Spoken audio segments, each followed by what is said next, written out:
The ZR1X is America's hypercar, or so Chevy says. But there's a missing piece, and it might just be the biggest one yet. The name Zora. And in this video, I'm going to share with you reasons why I think this car is not the Zora, unlike what everybody else says, and what engine specifically the Zora could offer when it comes. Let's dive in. See, if you're deep enough in the Corvette world to even ask which engine will power the 2026 Zora, you already know Zora Arkus Duntov isn't just a name. He's the father of the Corvette dream, the soul behind the mid-engine revolution, and the reason the C8 even exists. So why hasn't Chevy slapped his name on what seems to be the most advanced Corvette ever built? Here's where it gets interesting. According to Chevy, the ZR1X uses the same 5.5-liter twin-turbo V8 as the base ZR1, but with a more potent hybrid system, boosting front axle output to 186 horsepower and 145 pound-foot of torque. That's 1,250 total horses. To put things in perspective,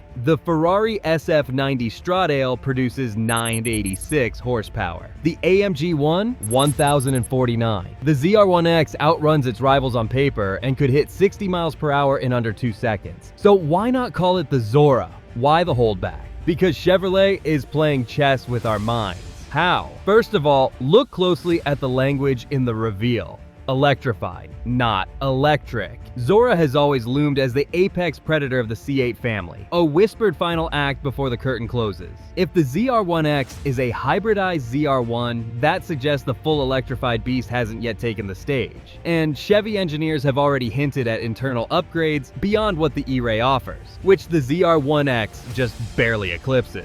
Technically, the ZR1X is similar to the E-Ray in terms of its front motor construction, but it is protected internals and increased voltage. Impressive, yes.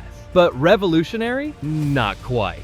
The Zora, by definition, can't share too much DNA with anything that came before it. It has to be otherworldly in how it delivers torque, how it balances weight, and how it breaks lap records. And if you believe the engineers who claim that the ZR1X still deactivates the hybrid system above 160 miles per hour, well, that sounds like an unfinished idea. One Chevy isn't done cooking yet. Additionally, the ZR1X weighs roughly 260 pounds more than the ZR1 base model. That's not insignificant, especially for a platform that's been praised for its balance.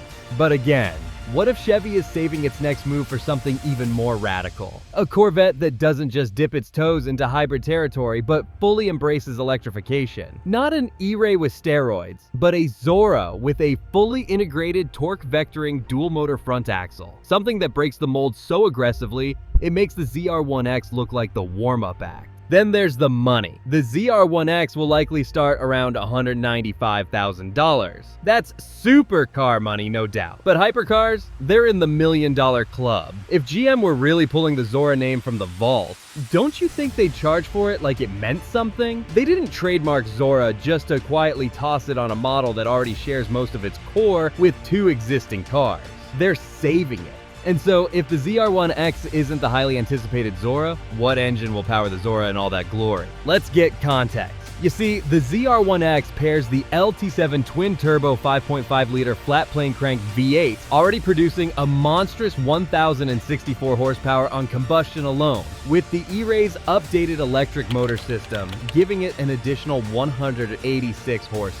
But here's the detail everyone glosses over. GM didn't simply bolt the same motor onto the ZR1. They redesigned the hybrid drive unit to extract more useful energy from the same 1.9 kilowatt-hour battery, reinforced the front axle components, and boosted peak voltage for more explosive deployment. That means they're squeezing new performance out of a system we already thought we understood, and that smells a lot like testing ground. So what if the ZR1X wasn't just a final form, but a prototype in disguise? Let's speculate smartly. If the ZR1X taps out at 1,250 horsepower and Chevy still considers the Zora badge too sacred to slap on it, then Zora must aim higher, much higher. We're talking about an internal target between 1,300 to 1,400 horsepower. And that's not just a random number. Here's why. Using hybrid setups, the AMG one achieves 1,063 horsepower, the Lamborghini Revuelto reaches 1,001 horsepower, and the Ferrari SF90 Stradale reaches a maximum of 986 horsepower. Chevy, however, has already outperformed that with the ZR1X. If they want Zora to retire the C8 generation with authority, it must obliterate the performance curve, not just nudge it. So imagine this. A twin-turbo V8 with revised turbo impellers, better thermal management, possibly dry sump-fed dual intercooling, mated to a dual-motor hybrid front axle instead of just one. We're now doubling the current electric assist potential. That alone might increase the electric contribution to almost 350 horsepower, resulting in an astounding 1,400 plus horsepower total system output. And here's what's even more interesting. The ZR1X's electric front axle shuts off at 160 miles per hour. That's a limitation, not a feature. The Zora, if it's truly the crown jewel, will likely feature a new hybrid control algorithm and cooling system that keeps electric assist online well beyond that threshold, maybe even all the way to top speed. Imagine 1,400 horsepower being deployed through all four wheels, uncut, at 200 plus miles per hour. That changes everything. Plus, if you notice the ZR1X weighs in at roughly 4,200 pounds, adding another 100 to 150 pounds for dual front motors and thermal gear could nudge Zora to about 4,350 pounds. Not light, but if GM implements next-gen carbon bodywork and uses magnesium subframes or printed aluminum lattice components, it can claw that weight right back down. Combine that with revised magnetic ride control 5.0 and an aggressive aero package, and we're not just talking about fast anymore, we're talking about rewriting physics.